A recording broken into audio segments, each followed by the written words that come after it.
Bienvenue à tous, merci de la fidélité. Nous sommes aujourd'hui dans un plateau spécial consacré aux infrastructures et surtout à l'agriculture.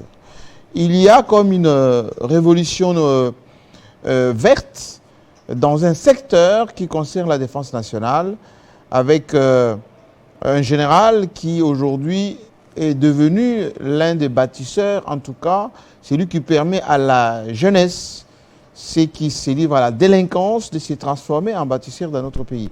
Alors, nous avons fait un déplacement de Kanyamakasese. J'espère que vous connaissez déjà Kanyamakasese. On en parle depuis un certain nombre d'années. Mais depuis ces 3-4 dernières années, il y a comme une montée en puissance de ces secteurs agricoles, mais qui touchent également aux infrastructures. Les journalistes de Kinshasa ont fait des déplacements. Il y en a un qui a même d'ailleurs élu domicile là-bas. Il fait partie maintenant de la structure. Aujourd'hui, nous allons parler de cela. Avec d'abord le doyen, comme ça on l'appelle, le doyen, Joachim Diana, perdu de vue à Kinshasa, mais qu'on a retrouvé désormais rafraîchi, peut-être parce qu'il mange bio, là-bas dans le Grand Katanga. Bienvenue, doyen. Merci beaucoup, merci pour nous avoir accordé cette opportunité de parler du service national. Merci beaucoup, on va parler du service national. Également, avec le patron de 7 sur 7, Israël Moutala, journaliste à la fois économique, le patron de médias en ligne. Et je pense que son éclairage va nous aider de bien comprendre le service national aujourd'hui. Merci, Président, de cette invitation. Et Élisée Odia, on la connaît analyste, on la connaît journaliste, mais cette fois-ci, elle était en reporter terrain, à Kanyamakasese. Oui. Voilà. On y était. En fait, c'était pas non plus la première fois. Je crois que c'était ma deuxième fois d'y retourner. Le plaisir est resté intact. Cette immersion. Émerveillé, surprise. Oui, par rapport à ce que j'ai vu la fois précédente, je crois qu'il y a eu beaucoup d'autres choses qui ont été faites. Mais c'est toujours assez impressionnant de passer autant de jours dans ce coin que certains pensent que c'est un point perdu de la République, mais c'est un coin révélateur quand même de l'immensité et de cette révolution verte que vous venez de parler et qui peut impulser beaucoup de choses ici. Jean-Pierre Kayembe, qui a à la 40e fois d'être parti là-bas, Kanyamakasese. C'était pour la deuxième fois que je me rendais à Kanyamakasese. Oui. Par route d'abord. C'est loin, Kanyamakasese. Vous prenez l'avion jusqu'à Kananga. De Kananga à Mbujimaï, c'est autour de 180 km. Vous le faites par route. Un voyage épouvantable. Vous ne le ferez pas seulement pour de l'argent. Peut-être parce que vous aimez. Parce que quand on vous met dans ces conditions-là, vous savez quand un militaire est au volant, il roule à 180 à l'heure, peu importe l'état de la route, c'est fatigant. Mais en même temps, impressionnant de voir, d'abord pour moi, retourner, quand je suis dans le Kassai, je suis chez moi, je suis sur mes terres, donc je me sens chez moi. J'ai le temps de palper les réalités, tout ce qui se raconte ici à la télé, parce que certains pensent que Kinshasa, c'est le Congo, il faut aller à l'intérieur pour voir à quel point Jean-Marie Kassamba, les défis sont encore immenses qu'il faille relever. Après Mbujimaï, vous prenez la route encore, Mweneditu jusqu'à Kasese. C'est fatigant. Quand vous arrivez le soir, vous avez juste envie de dormir. Absolument. On va parler. C'est l'invitation. Merci beaucoup. J'aimerais que Joachim Diana nous resitue un tout petit peu ces Kanyamakasese parce que on dit qu'on est une nation agricole d'abord, par définition. On a des cours d'eau, on a de pâturage, on a de forêts, mais on meurt de faim. Voici un général qui, lui, pense qu'on peut donner à manger aux Congolais à partir de ce qui sort de notre sol. Oui, tout à fait. C'est le constat auquel était arrivé le géniteur du service national, M. Laurent Désiré Kabila. Vous savez, il avait pris le pouvoir en 97. Et en 97, déjà, il n'avait pas attendu plusieurs années pour créer. C'est l'un de ses projets phares. Pourquoi? Parce que il fallait assurer le développement du Congo. Il fallait le développement du Congo. On ne peut pas assurer le développement du Congo par le discours, il fallait l'encadrement de la jeunesse. Parce qu'ici, nous avions un slogan qui disait « Le Congo sera demain de ce que nous aurons fait de sa jeunesse ». Oui. Qu'est-ce qu'on en faisait? Absolument rien. Là, on disait qu'est-ce qu'on doit faire de la jeunesse? C'est l'encadrer. C'est elle qui est à la base du développement. Et vous venez de le dire ici, notre grande richesse dans ce pays, c'est notre sol. Nous sommes dans un pays où il y a des pluies toute l'année. Il pleut à l'est, à l'ouest, toute l'année, il y a les pluies. Mais il y a des pays où, comme l'Afrique du Sud, comme le Botswana, où ils n'ont que 2 mois de pluie et le reste c'est la sécheresse. Et dans un pays comme ça, vous ne pouvez pas mourir de faim. Et l'expérience, nous l'avons fait avec le général lorsque nous arrivons en Zambie. Les Zambiens étaient étonnés de dire que voilà, ils nous ont montré leur maïs calciné. Plusieurs mois sans Donc, pluie. en Zambie, il y a beaucoup plus de sécheresse que chez nous. Oui. Il ne pleut pas suffisamment en Zambie. Il ne pleut pas suffisamment. Leur maïs calciné. Et ils étaient étonnés que chez eux, ils ont cultivé, pas de pluie, mais quand vous traversez la frontière, les pluies chaque jour et qui tombent sur les herbes sauvages. C'est ça. Alors, et Mzé avait créé le service national qui, déjà à l'époque, avait produit à la main, s'il vous plaît, sans machine, avait produit à la main plusieurs tonnes de maïs. Malheureusement, en 98, 98 comme nous les belgistes, en 98, il y a eu la guerre d'agression. La guerre, et on a déconcentré les jeunes, ils sont à l'heure. Et le service national est entré dans une période très difficile.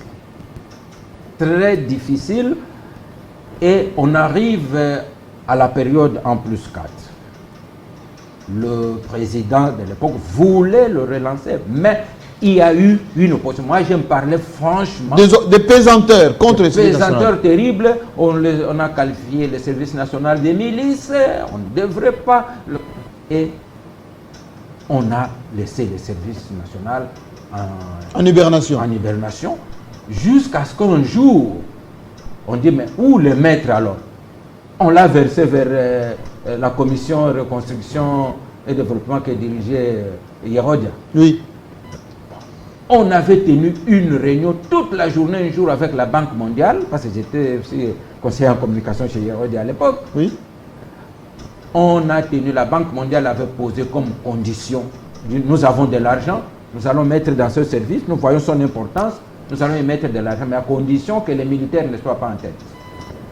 Quand on a fait le rapport au chef de l'État à l'époque, Joseph Kabila, il a dit enlever les militaires à la tête du service national, ce n'est plus le service national.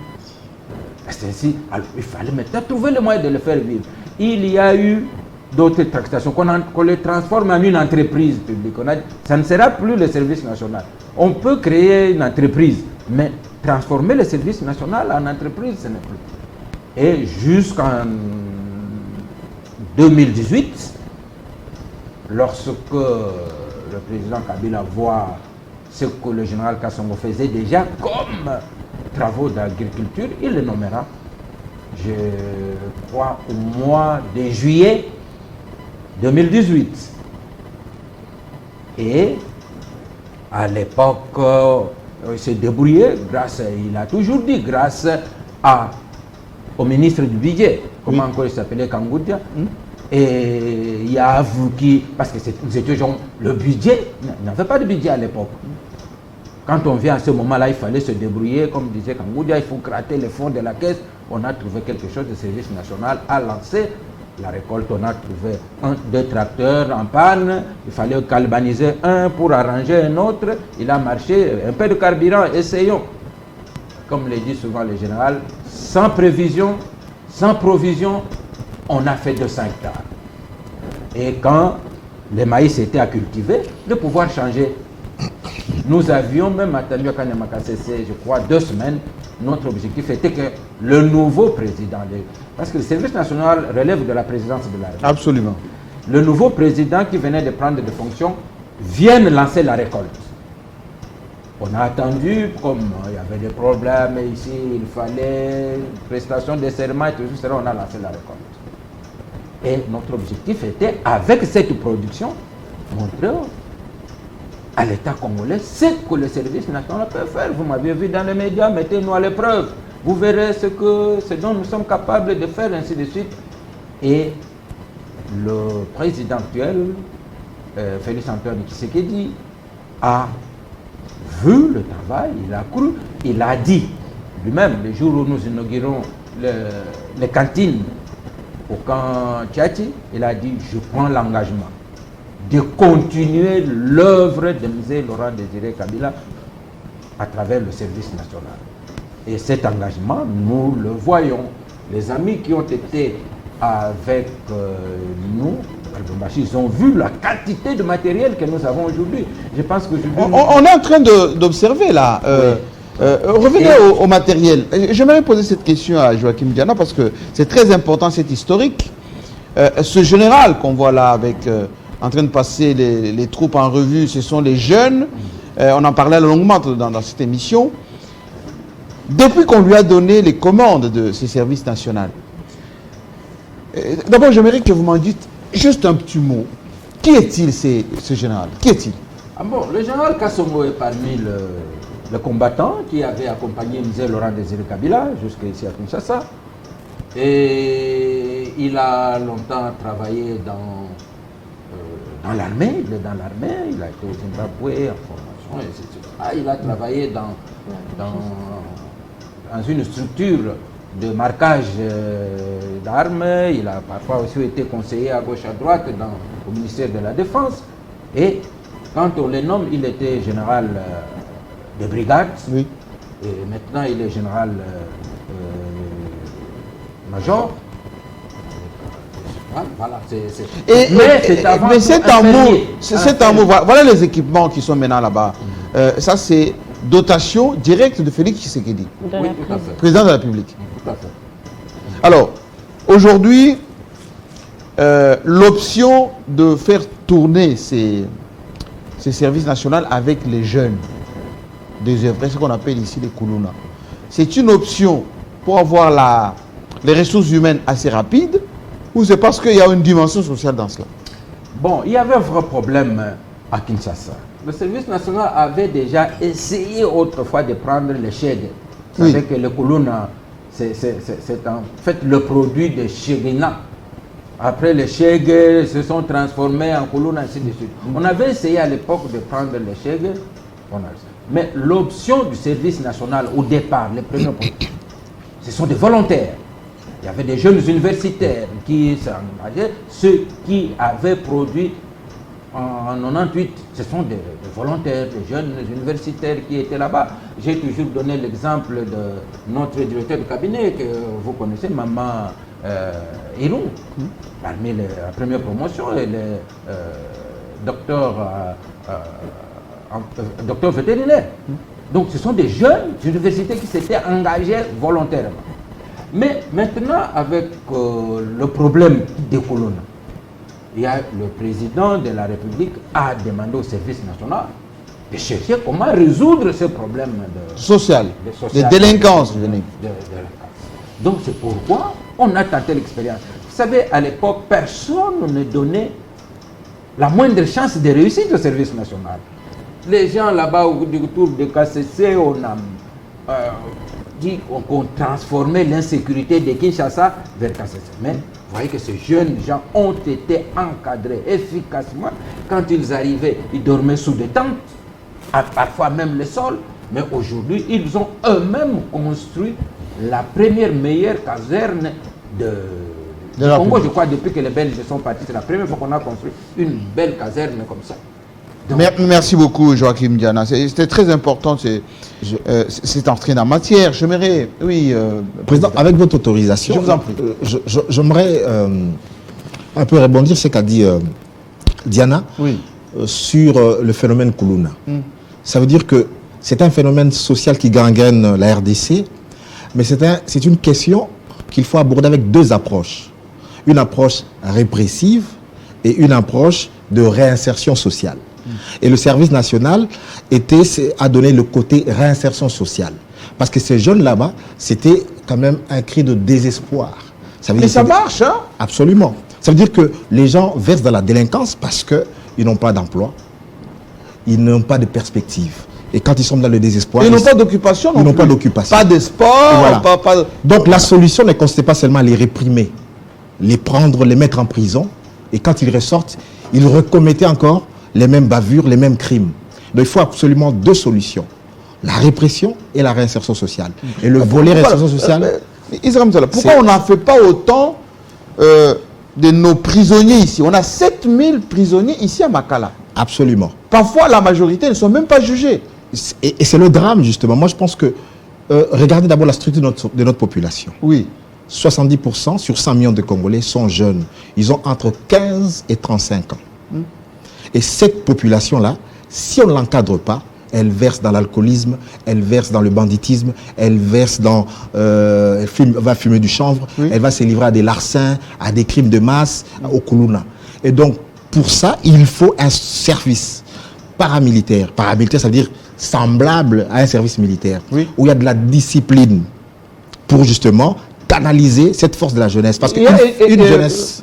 Moumengi, qui a écrit un bon livre sur... la révolution agricole, la révolution verte. En effet. Militariser l'agriculture. Mais comment est-ce qu'on va faire ça? Parce que vous lisez les grands économistes, ils vous disent que une population jeune, c'est une richesse incommensurable. Parce que la jeunesse, c'est là de l'énergie. Parce que pour aller faire les travaux champêtres, les travaux agricoles, il faut de la force.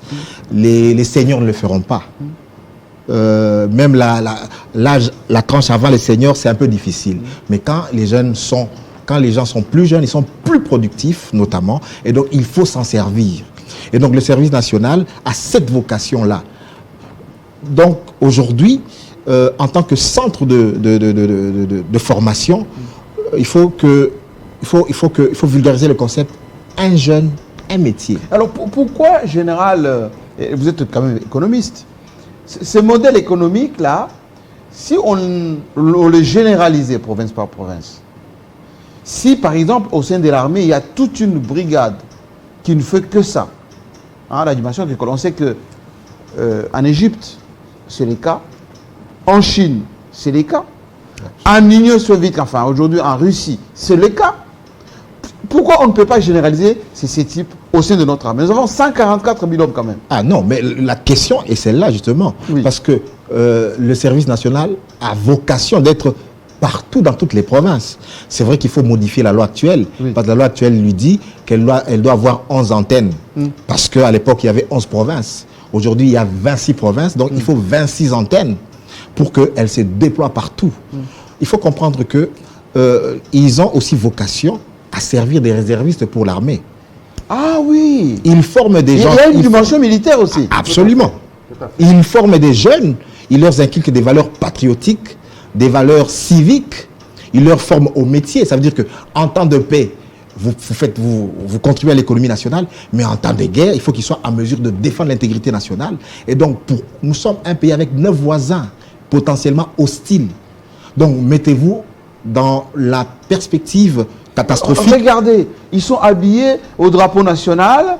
J'ai même vu des filles qui sont... Oui, mais en fait, ça, c'est le jour, c'était un samedi, une journée réservée pour le sport. Le sport. Voilà, et là, vous pouvez voir s'ils sont... voilà les bâtisseurs, hommes et femmes, qui prêtent à pratiquer un sport. Donc, c'est le cas comme ça à Kanyamakasisi. Chaque samedi, il y a d'un côté la formation, il y a l'encadrement, mais il y a ce côté-là, loisir, pour dire que, voilà, c'est... Alors, Élisée Oda, tout le monde sait que vous êtes quelqu'un de... pas d'impertinent, mais des sceptiques souvent, qui acceptent difficilement certains dogmes comme ça d'emblée. Qu'est-ce qui vous séduit dans cette affaire de... Non, mais vous avez tout à fait raison. Je crois qu'il y a peut-être quelqu'un qui me suit qui va dire effectivement, j'étais quelqu'un de très sceptique. Oui. Mais c'est quelqu'un... c'est que nous, on appelle dans le journalisme à toujours avoir ce doute méthodique.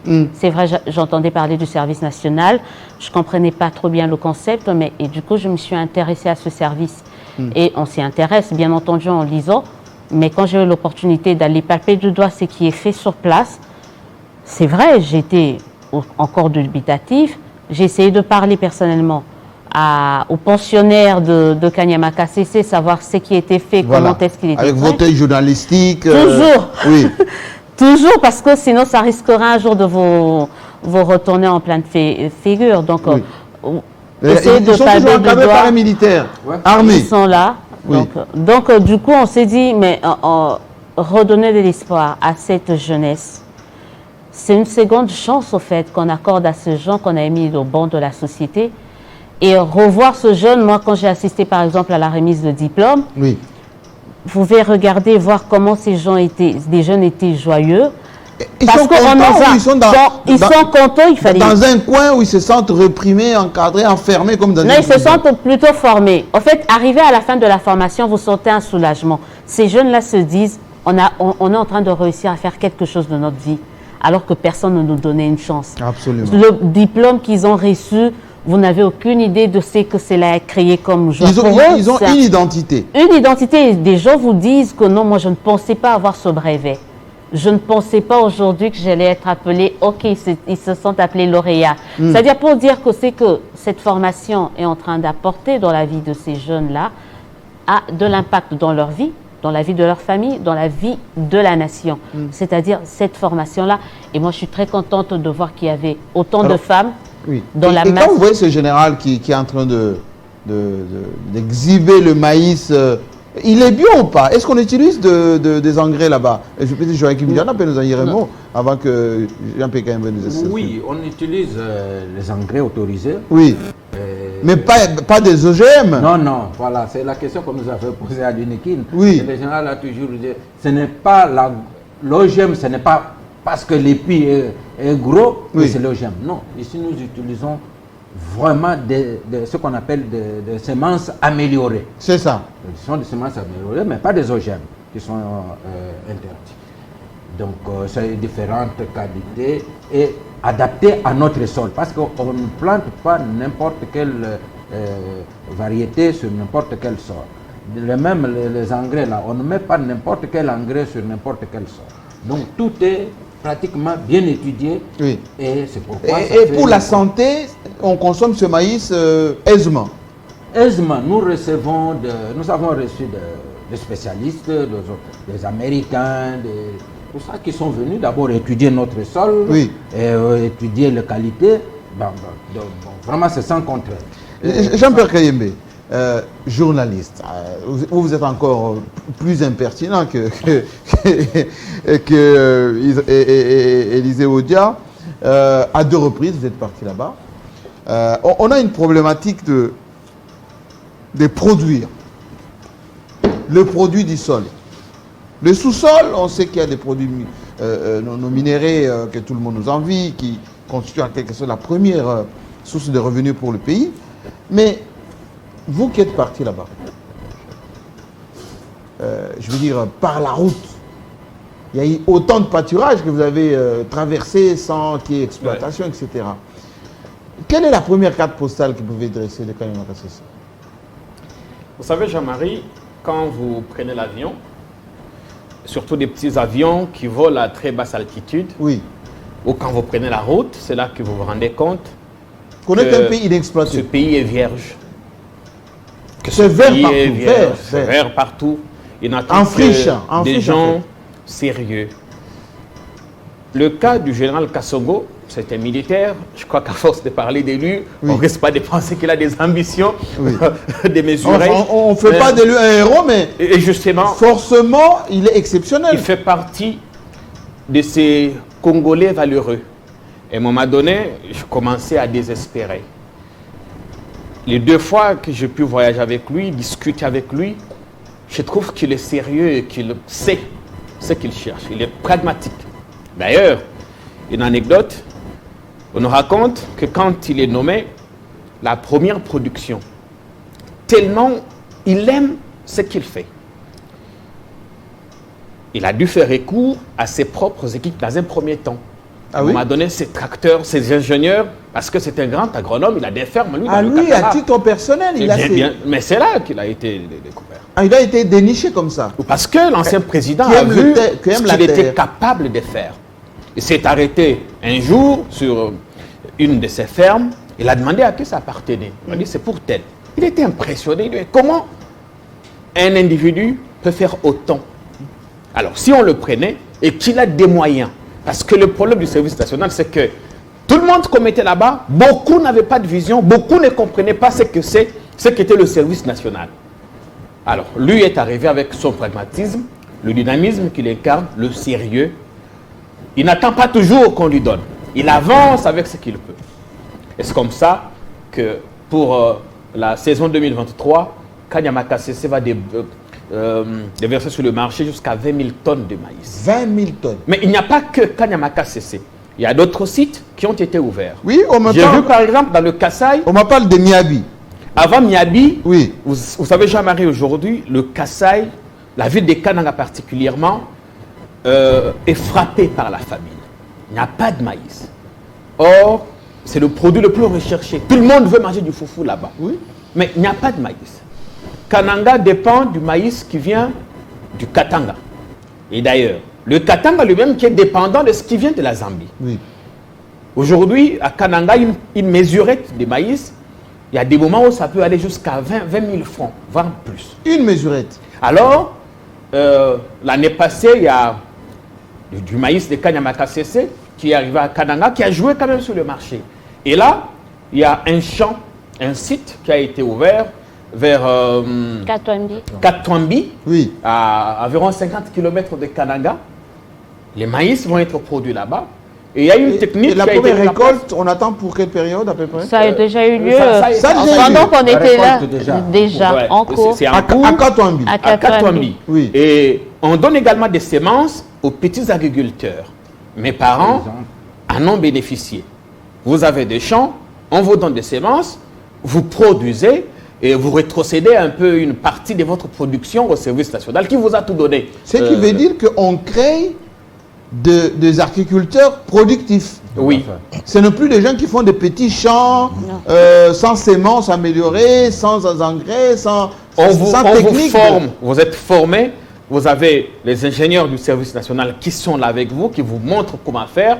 Vous produisez. Si une personne peut produire jusqu'à 3-4 hectares et que vous avez 500 personnes, il peut venir au service national. Vous voyez à quel point nous pouvons lutter contre la famine.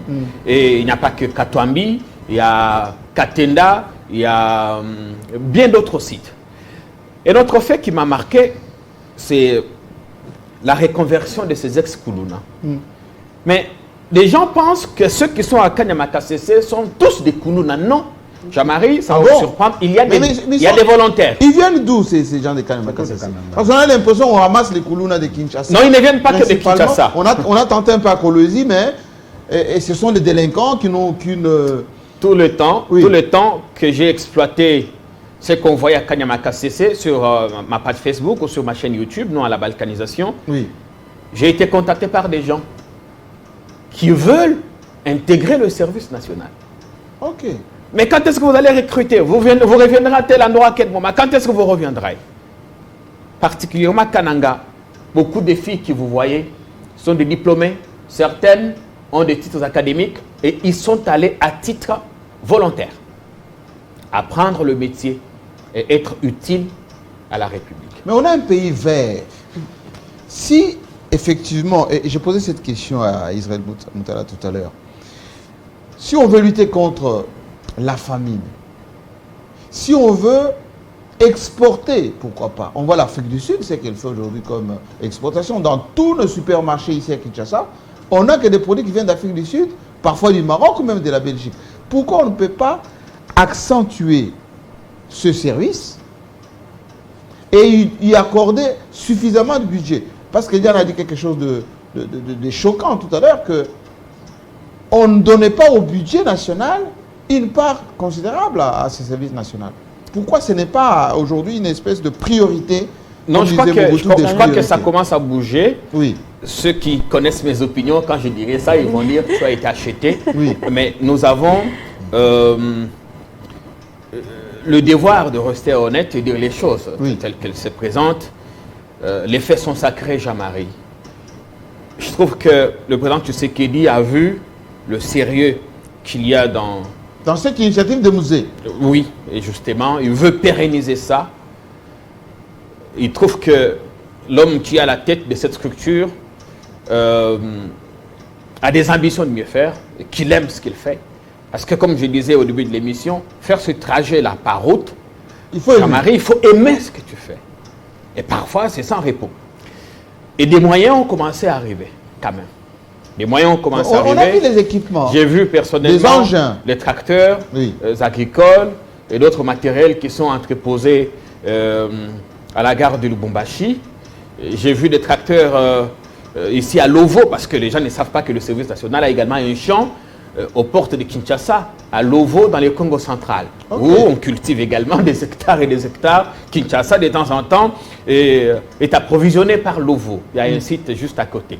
Et donc, il y a des moyens qui sont en train d'être donnés, mais ce n'est pas encore suffisant. Mais il faut plus de moyens, plus de personnel. On est quand même plus de 100 millions d'habitants, donc les besoins sont là. Et le service national, à lui tout seul, ne pourra pas tout faire. Mais je pense que s'il peut déjà régler jusqu'à 40-35% de nos besoins en termes de consommation de maïs, et c'est bon. Et aujourd'hui, j'ai vu, au-delà de la production agricole, les ex-Kuluna et d'autres volontaires qui ont appris le métier, et vous construisez des écoles, vous croirez que des Chinois sont passés par là.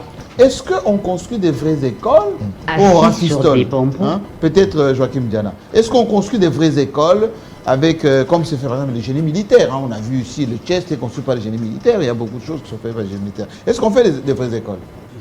Des vrais bâtiments?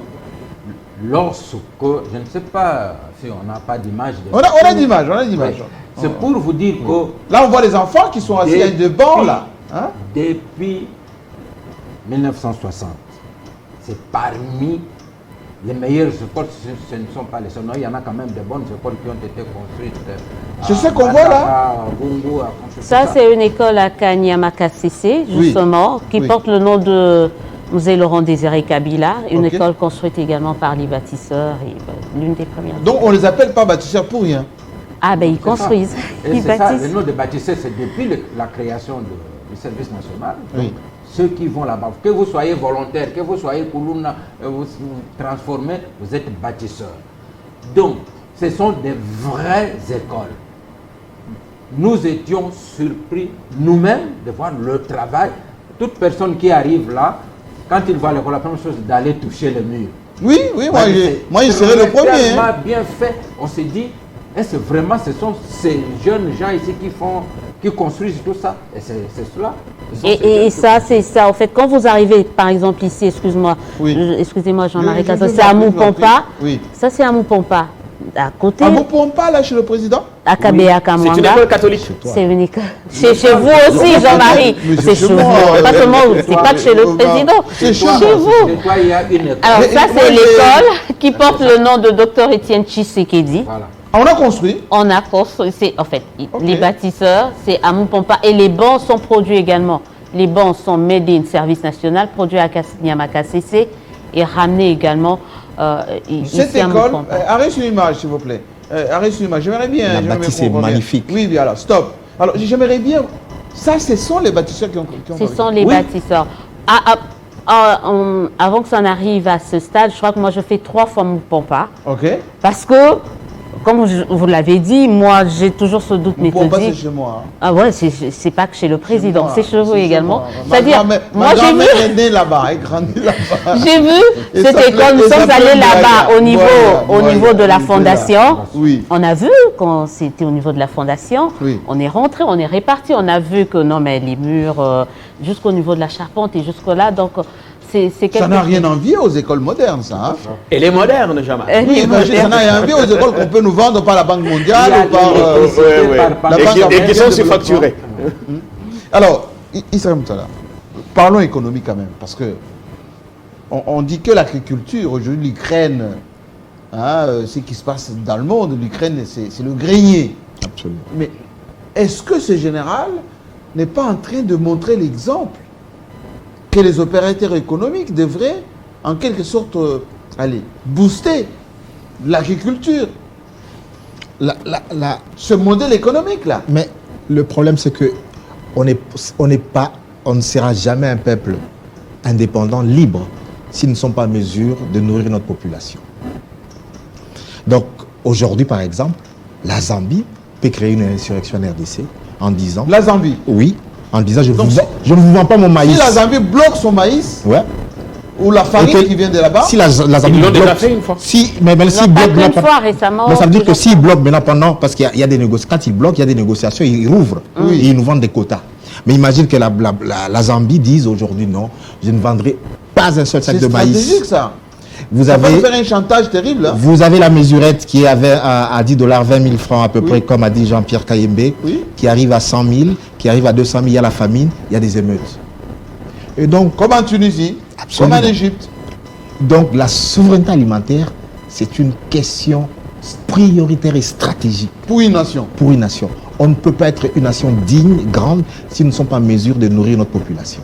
Et je pense qu'aujourd'hui, avec le service national, tout ce qui est fait par le général Kassongo Kabouik est essentiel à notre émancipation économique. Et donc, si on essaie... Il faut même lui donner 3 étoiles encore. Hein, il faut...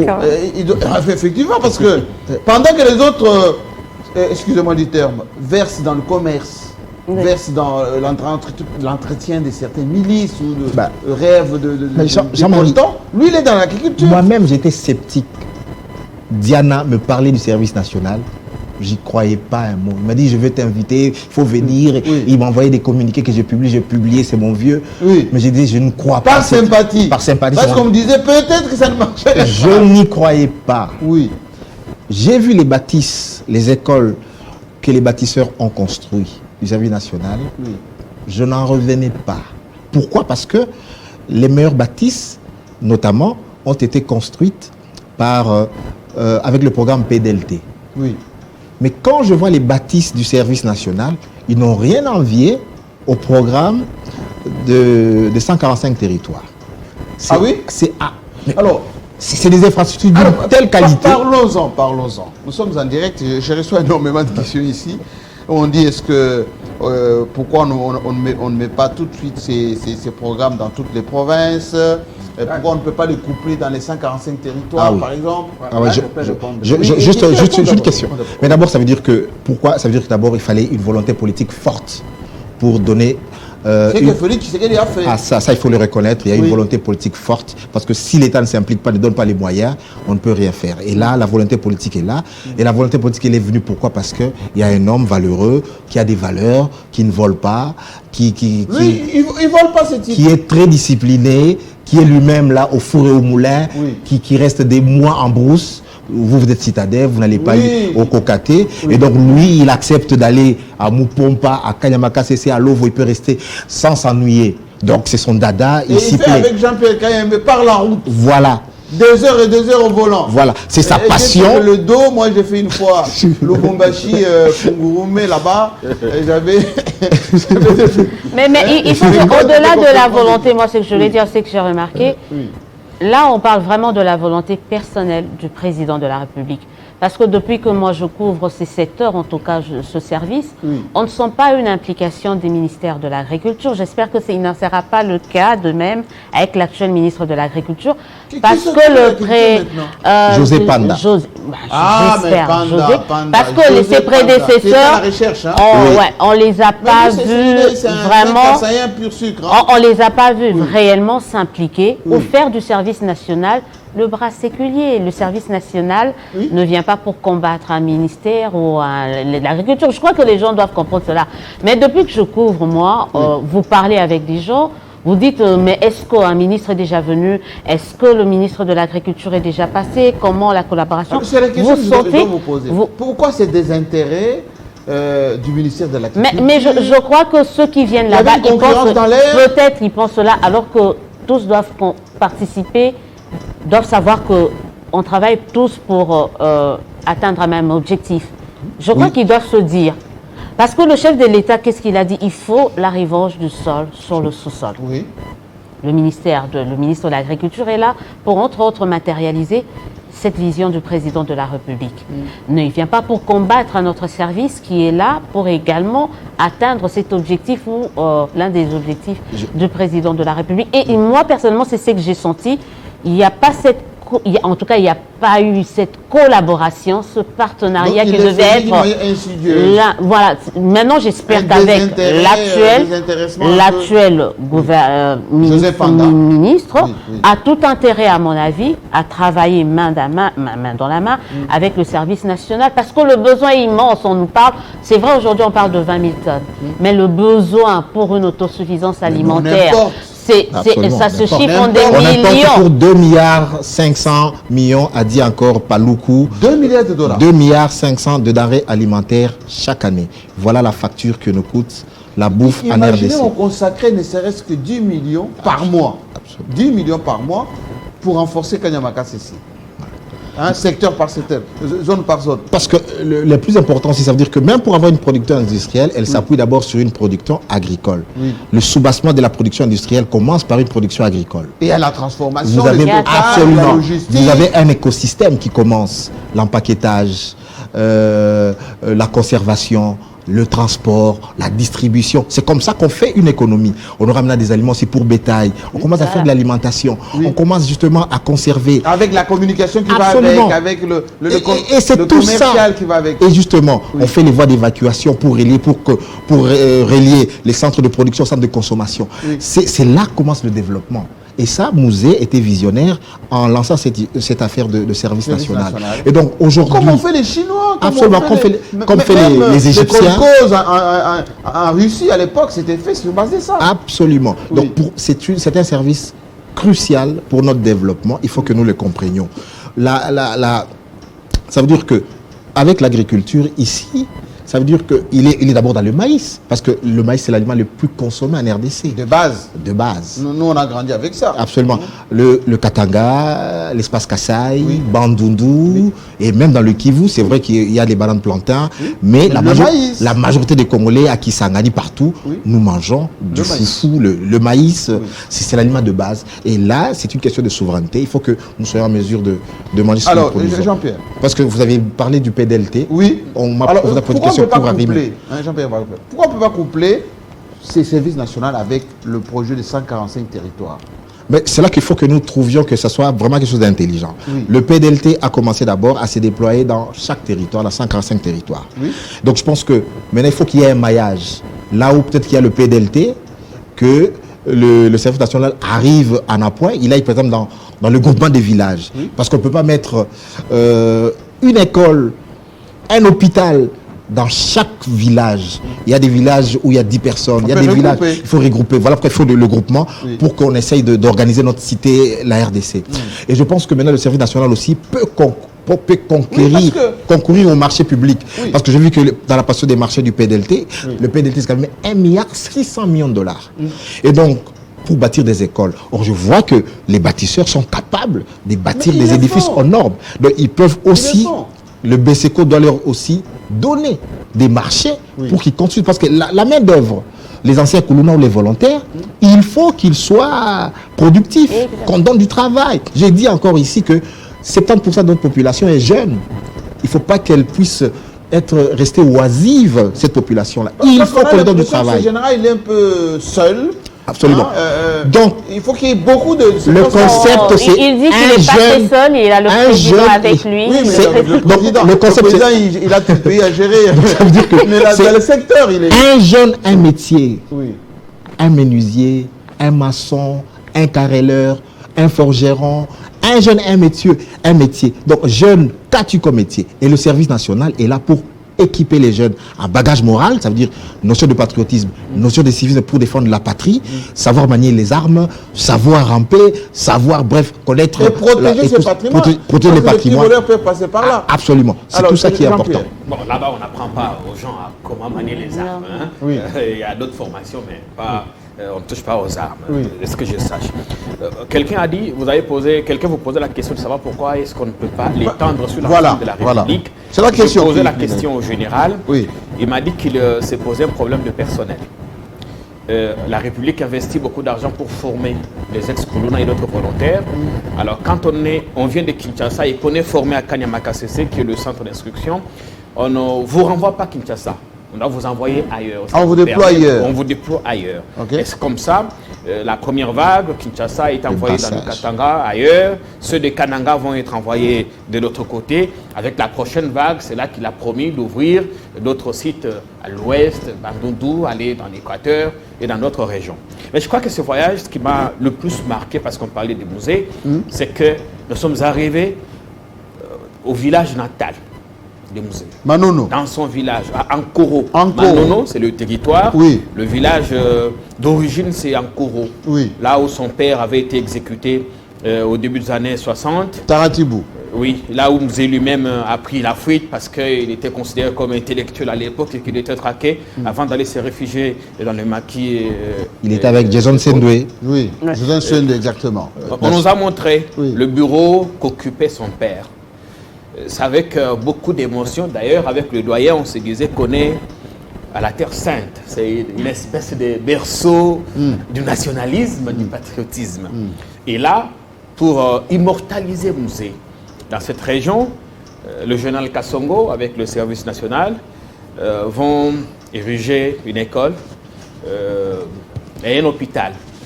C'est déjà prévu ça?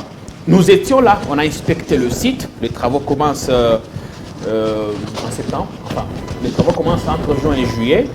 L'idée, c'est que au plus tard septembre, à la rentrée de septembre, que l'école ouvre ses portes aux Ankorois qui sont nombreux là-bas, des jeunes gens qui veulent apprendre. Mais c'est général, Jean-Pierre Kayembe, j'ai l'impression qu'il est, il est nationaliste. Il traverse un peu, je dirais, le régime. Il était avec Mzee, Joseph Kabila. Maintenant, il est avec Félix Tshisekedi. C'était militaire. Il fait les choses au Katanga. Il vient de faire chez moi là-bas à Mupompa. Et il repart en Koro. C'est l'impression que ça a donné parce que je lui ai dit, pourquoi seulement le Kasaï? On avait comme l'impression que le service national avait un focus sur le Kasaï. Oui. Et moi, je lui ai dit, vous allez au Kasaï parce que c'est la région, le fief du président, vous voulez séduire le président. Oui. Il m'a fait comprendre que nous n'avons pas les mêmes besoins. Le Kasaï a besoin de maïs. Kinshasa, c'est peut-être autre chose. Nous n'avons pas les mêmes types de besoins et nous nous arrêtons d'abord sur l'urgence. Au Kasaï, en ce moment, quelle famine, quand vous voyez les dernières statistiques, je crois, du FAO, nous avons autour de 28 millions de Congolais qui souffrent de malnutrition. Mais dans le Kasaï, vous avez jusqu'à 4 millions d'âmes atteintes de la malnutrition aiguë dans le Kasaï. Là-bas, le maïs, qui est un aliment principal, est une denrée rare. Et donc, mais disait-il, il fallait approvisionner le Kasaï. Et ça n'a pas commencé avec Félix Tshisekedi. Notre première production, Félix Tshisekedi venait d'arriver au pouvoir. Nous avions envoyé la cargaison dans le Kananga. C'était déjà commencé avant. Après le Kasaï, maintenant, il s'étend. Il est à Mbujimaï, c'est toujours l'espace Grand Kasaï. Il est dans le Katanga. Et ici, dans le Congo central, d'autres sites vont être ouverts, mais disait-il, dans l'Équateur et ailleurs. Donc il a cette vision nationaliste. Moi, je le recommande d'aller à... Nous léguer par Mzee. À Ngandajika, il y a des terres fertiles là-bas. Je le recommande aussi d'aller à Bakokanjinga, je ne sais pas si vous connaissez. La RDC, c'est 80 millions de terres. Et je le recommande d'aller un peu du côté de... Il y a l'Équateur qui attend. Par exemple. Pourquoi seulement... Non, mais je perche un peu ma parole parce que... Mais en Ngandajika, il y a déjà un projet de la BAD. En Ngandajika? Oui, de 150 millions de dollars. La BAD veut faire, parce que Ngandajika, c'est un grand grenier agricole. Oui. Il y a un grand projet de la BAD qui veut ressusciter toutes les cotonneries qu'il y avait. Voilà, et tout ça, ouais. Ça, c'est la BAD a financé un projet là-bas. Il y a des belles fleurs là-bas. Mais le problème des programmes financés par BAD et d'autres, c'est que moi j'ai vu des sites où on vous dit, mais ici, la BAD ou telle structure va financer, vous verrez que rien n'est fait. Ouais. Mais toutes ces ONG, est-ce que tout l'argent reste à Kinshasa dans un bureau? Le président arrive, je crois que c'est dans le Kasaï oriental, la dernière école. Là, ils improvisent quelque chose. Quand on apprend que là, le président arrive, non pas Bipemba, nous sommes allés vers Miabi. Oui. Non, pas Miabi. À Boya. Boya, non. Chilenge. Chilenge, justement. C'est vert là-bas, chez Bruno Chubala. On a donné des hectares à une structure. Bruno Chubala et on donne des hectares à une structure. Raymond Chubanda. Voilà. Une structure qui se pointe, non, nous allons cultiver ici, tout ça. Nous tout ça. allons vous défaire. On leur donne des terres, Oui. ils foutent rien. Ils apprennent que le président arrivera en Bujimaï dans un mois. Oui. Ils amènent 2-3 petits tracteurs, ils font ce qu'ils ont à Faut les faire. arr- Dès faut- que le président repart, Il tout faut est les fini. arrêter. Il faut les arrêter. Et il n'y a pas tellement de sérieux. On On doit je terminer disais ce- qu'il faut militariser. On doit terminer cette émission parce que on doit laisser la place au journal. Je voudrais apporter ces quelques précisions oui. en ce qui concerne l'extension dans toute la province. Oui. Vous savez, la Vous qui maîtrisez l'historique, Oui. est-ce Là- que c'est vraiment prévu? Oui, c'est prévu. Mais la philosophie du général, même si aujourd'hui on disait, général, on va vous donner 1 milliard, Oui. il ne va pas accepter ça. Pourquoi? Parce qu'il voudrait, ce n'est pas d'abord l'argent qui compte pour un premier temps, mais c'est la progression. Former le personnel, faire un plan qu'il faut exécuter. C'est un homme Généralement, méthodique. Les gens préfèrent prendre l'argent pour ne rien faire. Et oui, beaucoup ont pris, Merci. hein. Voilà. Beaucoup ont pris, justement. Maintenant, nous avons besoin d'au moins, nous devons arriver à former 1 million de bâtisseurs Très bien. pour couvrir toute la République. Ouais. Nous avons déjà des sites à travers tout. Au lieu que tout parte de Kanyamaka CC, bientôt les choses partiront de Katouambi. Du Katouambi Congo va central. devenir un centre Voilà. de formation. Katouambi, de production. Miabi. Voilà. Nous allons bientôt avoir, vous allez dans le Grand Bandundu, un centre d'encadrement aussi. Vous allez dans tout, donc multiplier les centres d'encadrement, ce qui fera qu'on formera les gens dans les environs. Parce que ce n'est pas seulement former et que le service national produise, ce que nous appelons la production en régie, Oui. mais surtout encadrer les paysans. Encadrer les Ça, paysans. c'est une pour que dimension de les paysans- développement intégré. tout qui à est fait. faite. Parce que c'est le développement intégré. Vous avez posé la question pourquoi les 145. Oui. Le service national, dans son développement, s'il peut trouver quelque part, dans le cadre des 145 territoires, on a créé une route. Oui, des On dit dessertes. alors. Mais si on n'a pas créé une route, le service national a du travail là-bas à faire. On y va, on crée la route, on fait une piste et puis on crée la route, on y arrive. Merci beaucoup. On a pourquoi le Kasaï? Oui. Parce qu'il faut commencer là où c'est très difficile. Le Kasaï est tellement enclavé Enclavé. qu'il faut d'abord commencer là où c'est difficile. Si on fait au Congo central... Il y a déjà des routes ici. Voilà, il y a des routes. Qui sont approvisionnées. Quand on a fait là où c'est difficile, ailleurs, ça sera comme sur des roulettes. C'est ce qui va arriver. Merci beaucoup, doyen. Élisée Ouida, question de philosophie maintenant, l'avenir de ces services. Moi, je suis très admiratif de ce général. Il faut que le nôtre, là, qui pavoise un peu dans la ville ici, ou même dans des zones où il n'y a rien, suive un peu ces modèles. Est-ce que vous pensez que c'est une conception qui est partagée par l'armée, les responsables de l'armée? C'est que ce général est en train de faire.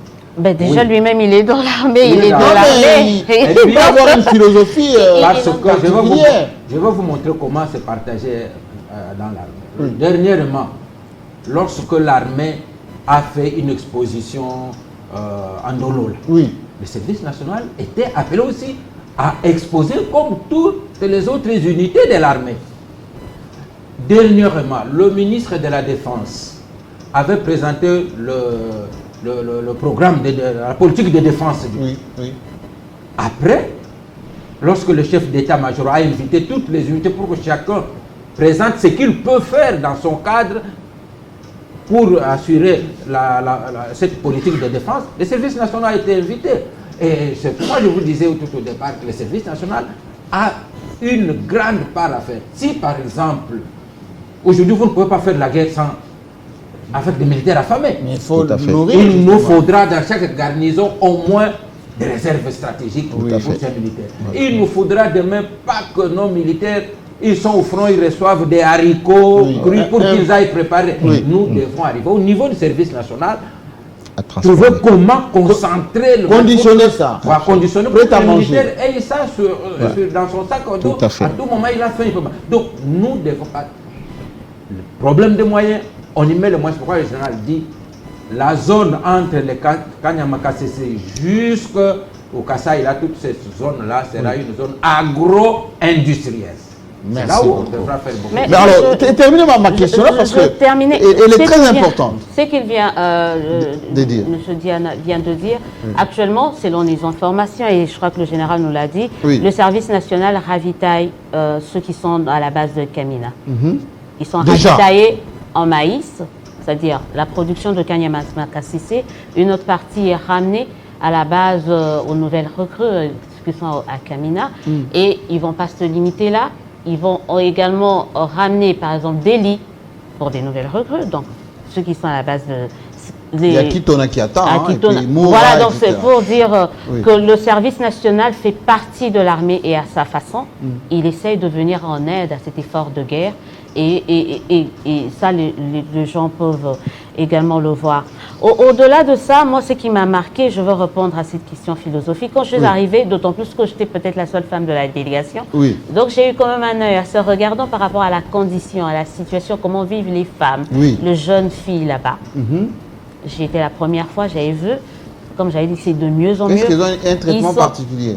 Évidemment, parce qu'ils sont deux femmes, elles doivent avoir un traitement particulier. Dit, j'ai envie de devenir bâtisseur. Non, mais on les voit, les gens en bonne santé, là. C'est-à-dire, vraiment, on a vu tout et le service national est aux petits soins s'agissant des femmes. On veille à ce qu'elles ne puissent manquer de rien. En tout cas, tout ce qui a trait à leur... tout ce qui est lié à la femme, à la jeune féminine est prise en considération. Elles sont vraiment les chouchous là au service national parce que vous savez, une femme vivre dans une condition, pas dans des conditions pas très correctes. Rustique, tout ça. Donc tout cela est fait. Mais pour revenir à ce que vous avez dit, pour moi, comment je vois ça, le service national aujourd'hui est pour moi, ça devient un marqueur de la société congolaise. C'est ça. Dans un pays où c'est vrai, où on parle de plus en plus de ce regain patriotique ou de patriotisme, le service national peut nous aider. Peut nous aider à redevenir cette nation, à redevenir cette nation avec cette unité, avoir pensé nation, pas seulement penser individu. J'aurais bien voulu peut-être qu'on puisse mettre le serment de bâtisseur, il y en a 10. Alors, qu'est-ce que c'est le bâtisseur? Si vous en avez en régime, mettez-nous ça. Je crois qu'il y en a, j'en avais envoyé. Donnez-nous quelques serments. Il faut dire, ça appelle à une certaine citoyenneté, à cette appartenance à la nation congolaise. Et moi, je disais aux amis avec qui nous étions, si on pouvait apprendre ça aux enfants dès les bas âges, on commence à l'école, dans nos universités. C'est ça le civisme. C'est ça le civisme, le respect, l'amour de la patrie, le respect... bannir les antivaleurs. Bannir les antivaleurs. Et ça, on en a besoin aujourd'hui. Venir en aide aux plus démunis, aux faibles. Tout cela, vous retrouvez ça dans les discernements des bâtisseurs. Ce sont des choses qu'on doit apprendre. Merci beaucoup. Qui doivent être Merci beaucoup. Président, pour terminer, ça va entrer dans le programme parce qu'on veut que ces écoles-là que nous construisons, que ça soit qu'il y a un réseau d'écoles du service national où il y aura le programme national, mais il y a une dose de civisme renforcée. Ce qui nous manque, la citoyenneté. Avec les activités de scoutisme, comme à l'époque, qui amènent les jeunes à servir autrui et à servir la nation. C'est ce qui nous manque, Président. Président, parce que j'aimerais rebondir sur ce que Diana a dit tout à l'heure, qu'on n'ait pas peur de chiffres. Former 1 million de jeunes, comme se donner comme ambition le service national. Nous sommes 150 millions. Ça veut dire que c'est 40 000 à peu près par province. Voyez-vous? C'est faisable. C'est faisable. Ça veut dire qu'on peut faire des casernes, on peut les caserner et tout ça. Service national. C'est à peu près la taille de l'armée rwandaise. C'est-à-dire que vous avez des jeunes. Et on va avoir peur de nous. Voilà, justement. Parce que j'ai dit encore une fois, scénario catastrophe. On est attaqué par les 11 voisins. Comment on se défend? Donc c'est le scénario catastrophe. Il y a la protection civile en Europe, aux États-Unis. Absolument. On a créé les réservistes. Je pense qu'on ferait mieux de s'appuyer sur le service national pour justement qui s'occupe aussi de réservistes. Parce que quand vous lisez le service national dans ses missions, il y a aussi cette mission de former des réservistes pour l'armée. Il faut absolument. Donc j'ai vu le décret. On le fait par exemple à la J'ai vu le décret. J'ai vu le décret qui est sorti pour faire ça. Je pense que dans ce décret-là, on doit recourir au service national. Et j'aimerais terminer encore sur quelque chose de très important. Quand on construit une école, on fixe la population là-bas. Ça veut dire que cette population là-bas ne va pas quitter Moupompa, ne va pas quitter Kanyamaka CC pour aller étudier ailleurs. C'est toute une vie qu'on crée. C'est toute une vie ailleurs. Quand on va faire un hôpital, les gens ne vont pas quitter là-bas pour aller se faire soigner. Et donc, dans l'une des missions aussi du service national, c'est mettre fin à l'exode rural. Vous imaginez un peu le travail qu'il y a? Absolument, sédentariser nos populations, faire en sorte que nos campagnes soient vivables, que nos campagnes, il y ait des belles écoles, qu'il y ait des hôpitaux, qu'il y ait des infrastructures. C'est pas la mer à boire, c'est à notre portée. Merci et donc beaucoup. voilà. Et puis quand on dit par exemple, c'était un slogan, je veux un peu polémiquer, et quand certains disaient oui, construisez chez vous, moi c'est que j'ai découvert quand même avec. Vous avez construit mais vous n'avez pas construit à Moupompa, on n'a pas vu. Vous avez construit à Mbuji-Mayi. On commence. Mais je crois qu'avec le service national, l'idée c'est construire le Congo. Construire pas seulement chez vous, c'est bien, à Moupompa, mais le service national, c'est construire la nation congolaise. C'est-à-dire chacun a une partie de responsabilité, à une part, et il doit se dire, ensemble, il y a moyen, et comme vous l'avez dit tout au début de cette émission, le pays est tellement vierge, il n'y a encore rien qui est fait, mais on peut se dire, il y a de l'espoir, on peut arriver à construire la nation. Juste un mot. Oui, et mon président. Pour la cohésion nationale et l'unité nationale, Jean-Pierre a parlé de quelque chose d'important, le fait que on prend ceux de Kananga, on les envoie au Bas-Congo, ceux du Bas-Congo au Katanga, ceux du Katanga à l'Équateur. C'est le brassage. Et c'est dans les missions du service national. Il faut brasser les peuples pour une meilleure compréhension, pour une meilleure acceptation. Merci beaucoup. Et j'apostrophe là, j'apostrophe. Ceux qui veulent que ce Congo se développe doivent suivre cet exemple. Voilà. Le Congo, un pays agricole, par excellence. Nous avons des pâturages partout. Nous avons des sites partout. Au lieu de faire des frappes, et aller acheter des maisons à l'étranger, aller investir à l'étranger, allez, rejoignez le général. Voilà un modèle à suivre. Nous allons en tout cas, nous, suivre ce général de très près pour encourager tout cela. Et bravo pour que ce général aille de l'avant. Allez, à très bientôt. Cette émission est déjà disponible. Vous pouvez couper si vous voulez et surtout partager. Voilà un exemple à suivre pour un Congo de demain. Au lieu d'aller prendre à manger à Kigali, qui traverse par la Grande Barrière, ou même en Angola, ou même en Zambie, allez, produisons chez nous, on sera indépendant. À très bientôt.